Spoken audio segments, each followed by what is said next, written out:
హరే శ్రీనివాస. శ్రీ గురుభ్యో నమ. శ్రీ పరమగురుభ్యో నమ. శ్రీమదానందతీర్థ భగవత్పాదాచార్య గురుభ్యో నమ.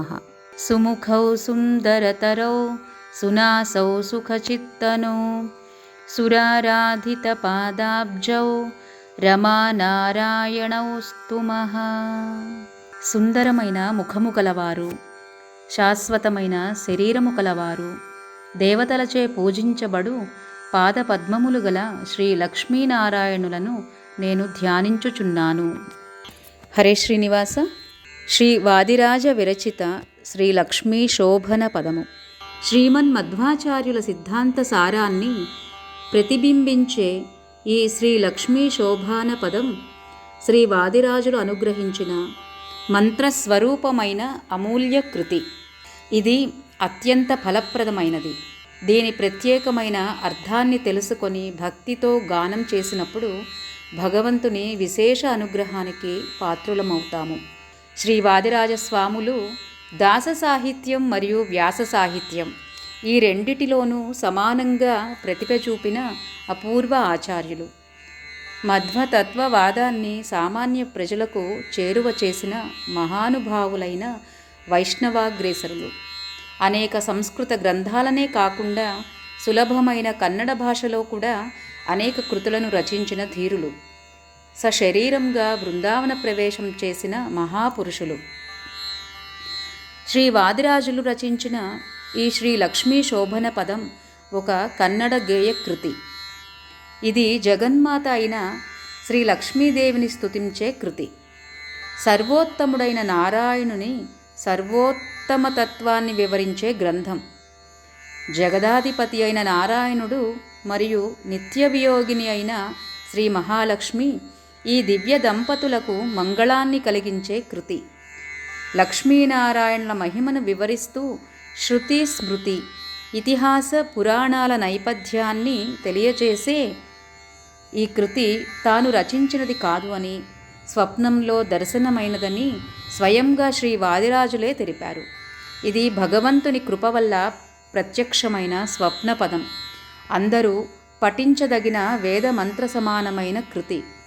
ఈ గ్రంథంలో శాస్త్రీయమైన ఉన్నత తత్వాలు, అత్యంత గూఢమైన రహస్య విషయాలు నిండి ఉండటంతో భగవద్భక్తులు దీనిని నిత్య పఠనానికి అనుకూలంగా భావిస్తారు. మంగళదేవత అయిన శ్రీ లక్ష్మీదేవి ప్రతి జీవిలోని దోషాలను గమనించి నిర్దోషుడైన అనంత గుణ పూర్ణుడైన నారాయణుని వరించే విధానాన్ని ఈ కృతిలో సుందరంగా వర్ణించారు శ్రీ వాదిరాజుల వారు. లక్ష్మీదేవి తన వరుణ్ణి ఎన్నుకునే సందర్భంలో సమస్త దేవతలను పరిశీలించిన విధానం అత్యంత విశిష్టంగా వివరించబడింది. ఇది హృదయాన్ని ఆకట్టుకునే అద్భుతమైన కృతి. సమస్త శాస్త్ర ప్రమేయాలు ఈ పదంలో సమృద్ధిగా నిండి ఉన్నాయి. వాటిని శ్రీ వాదిరాజుల వారు ఒక్కొక్క అంచెలుగా విప్పి భక్తుల ముందుంచి ఈ కృతిలోని సంపూర్ణ ప్రయోజనం అందరికీ అర్థమయ్యేలాగా చేశారు. పండితోత్తములకు గూఢార్థాలతో నిండిన గ్రంథాలు ఉన్నప్పటికీ అటువంటి మహత్తర గ్రంథాల శ్రేణిలోకి చేరినదే ఈ లక్ష్మీ శోభన గ్రంథం. పూర్వకాలంలో వివాహ సమయాల్లో మాత్రమే కాకుండా ప్రతిరోజు సాయంత్రం ప్రతి ఇంటిలోనూ, అలాగే అన్ని శుభకార్యాలలోనూ లక్ష్మీ శోభన పదము అనే ఈ పదాన్ని ఆలకిస్తూ శ్రీ వాదిరాజుల అంతర్యామి అయిన శ్రీ లక్ష్మీ హయవదనుని కృపకు పాత్రులయ్యేవారు. మహానుభావులు, జ్ఞానవరేణ్యులు అయిన శ్రీ వాదిరాజులు సంతులుగా, కవులుగా, దార్శనికులుగా, తపస్వులుగా, కరుణామూర్తులుగా, సమాజ సంస్కర్తలుగా అనేక ముఖాలైన అసాధారణ కార్యాలను నిర్వహించారు. తన తపస్సు శక్తితో అద్భుతమైన పవాడాలను చూపించారు. తన జ్ఞానశక్తితో అమోఘమైన శాస్త్ర గ్రంథాలను రచించారు. తమ కవితాశక్తితో ఉత్తమ కావ్య గ్రంథాలు, స్తోత్రాలు, పదాలు, పద్యాలను సృష్టించారు. ఈ లక్ష్మీ శోభన పదం శ్రీ వాదిరాజుల అమోఘ కృతిగా చెప్పవచ్చు. ఈ కృతి మంత్రస్వరూపమైనదిగా, అన్ని అమంగళాలను దూరం చేసే పరమ మంగళకరమైన కృతిగా భావించబడుతుంది. చూడటానికి చిన్నదైనప్పటికీ అనేక శాస్త్రీయ ప్రమేయాలతో నిండి ఉన్న అమూల్య గ్రంథమిది. శ్రీ లక్ష్మీనారాయణుల పరమ మంగళకరమైన కళ్యాణోత్సవాన్ని వర్ణించే ఈ గేయం అర్థవిస్తారంతో, భావగాంభీర్యంతో, రసాలంకారాలతో ప్రతి ఒక్కరి మనస్సును తాకుతుంది. అన్ని శుభ సందర్భాలలో ప్రతి ఒక్కరూ తప్పక ఆలపించవలసిన పదమిది. జాతి, వయస్సు, పురుష స్త్రీ భేదం లేకుండా లోక కళ్యాణార్థంగా అందరూ ఆలపించిన మహత్తర పదమిది. శ్రీ లక్ష్మీ శోభానే హాడు వృత్తాంతము. ఇది ఎలా ఆవిర్భవించిందో తెలుసుకుందాం. ఒకసారి అరసప్ప నాయక అను రాజు ఇంట్లో వివాహం జరుగుతూ ఉంది. వరుడు ధరించిన తలపాగలో పాము చేరుకుంది. వరుణ్ణి కరిచింది. తరువాత అతని నోటిలో నుండి నురగ వచ్చి చలనం లేకుండా పడిపోయాడు. ఏం చేయాలో ఎవరికీ తెలియడం లేదు. దగ్గరలోనే వాదిరాజతీర్థుల వారు ఉన్నారని తెలిసింది. వధూవరుల తల్లిదండ్రులు శోకంతో వారి దగ్గరకు వెళ్లారు. తమ శోకాన్ని చెప్పుకున్నారు. అనుగ్రహించమని వేడుకున్నారు. వాదిరాజతీర్థుల వారు ఏం జరిగిందో గ్రహించారు. కొంతసేపు విష్ణు హయవదన ధ్యానం చేశారు. తీర్థ ప్రోక్షణ చేసి వరుణ్ణి బ్రతికించారు. వారు రచించిన లక్ష్మీ శోభనం కీర్తన వధూవరుల క్షేమార్థం ఉపదేశించారు. ఆ కీర్తనను పాడుకోవడం వలన అందరికీ మేలు జరిగింది. ఆ వధూవరుల దాంపత్యం సుసంపన్నమైంది.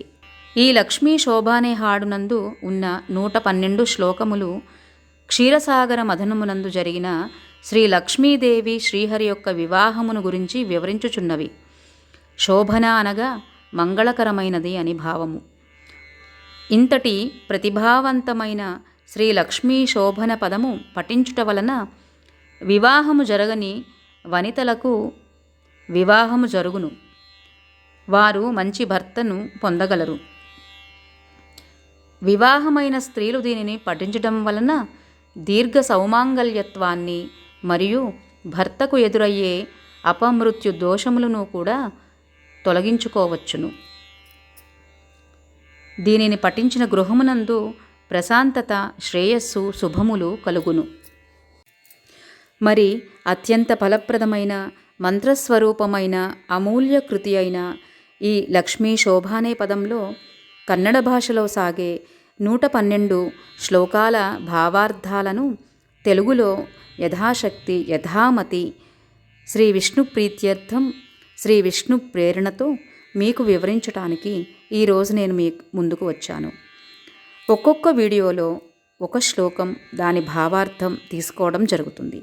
కాబట్టి ఇంతటి అమూల్యమైనటువంటి కృతిని మీరు మీకు తెలిసిన వాళ్ళ అందరికీ షేర్ చేయవలసిందిగా ప్రార్థన. మరైతే ఎందుకు ఆలస్యం?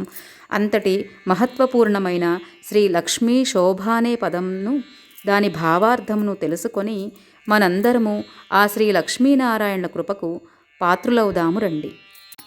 హరే శ్రీనివాస. శ్రీ వాదిరాజకృత శ్రీ లక్ష్మీ శోభానే పదం. మొదటి శ్లోకం. ಶೋಭಾನವೆನ್ನೀರೆ ಸುರರೋಳು ಶುಭಗನಿಗೆ ಶೋಭಾನವೆನ್ನಿ ಸುಗುಣನಿಗೆ ಶೋಭಾನವೆನ್ನೀರೆ ತ್ರಿವಿಕ್ರಮರಾಯಗೆ ಶೋಭಾನವೆನ್ನಿ సురప్రియగే శోభానే. భావార్థం: అందరూ శ్రీహరిని శోభనుడు అని కీర్తించండి. ఆయన దేవతలలో శుభకరుడు. శుభకరులలోనే అత్యంత శ్రేష్ఠుడు. అందమైన దేవతలలో మహాభాగ్యశాలి అయిన భాగ్యలక్ష్మీదేవి సమస్త దేవతలను పక్కన పెట్టి రమారమణుడైన శ్రీహరినే వరించుకున్న లీలా కథ ఇది. ఆ త్రివిక్రమరాయుడు సుగుణ సంపన్నుడు, దేవతలకు ప్రియుడు.